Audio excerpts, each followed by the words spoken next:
ન માત્ર ગુજરાત, દેશના અનેક રાજ્યો હાલ કાળઝાળ ગરમી અને ભીષણ હીટવેવની ગંભીર ઝપેટમાં આવી ગયા છે।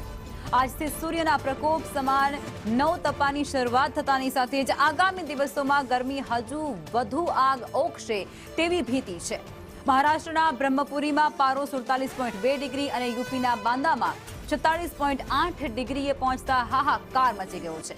તેલંગાણામાં લૂ લાગવાના કારણે અત્યાર સુધીમાં 16 લોકોના કમકમાટી ભર્યા મોત નીપજ્યા અને ત્યાં 26 મે સુધી હીટવેવનું હજુ પણ યલો એલર્ટ આપેલું છે।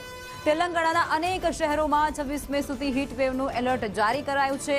મહારાષ્ટ્રના 37 શહેરોમાં 47 ડિગ્રીને પાર તાપમાન પહોંચ્યું છે। યુપીના હાંડામાં 46.8 ડિગ્રી છે તો શ્રી ગંગાનગરના 46 ડિગ્રી અને બાપતલામાં 46 ડિગ્રી તાપમાન નોંધાયું છે। એટલું જ નહીં, તિતલાગઢમાં પણ 45.8 ડિગ્રી સુધી તાપમાન નોંધાયું છે। આ ઉપરાંત પણ ઉત્તર પ્રદેશ, રાજસ્થાન, પંજાબ, બિહાર અને ઓડિશા સહિતના જે અલગ અલગ રાજ્યો છે, દેશના અડધાથી પણ વધુ ભાગોમાં અત્યારે હવામાન વિભાગે રેડ એલર્ટ જાહેર કર્યું છે।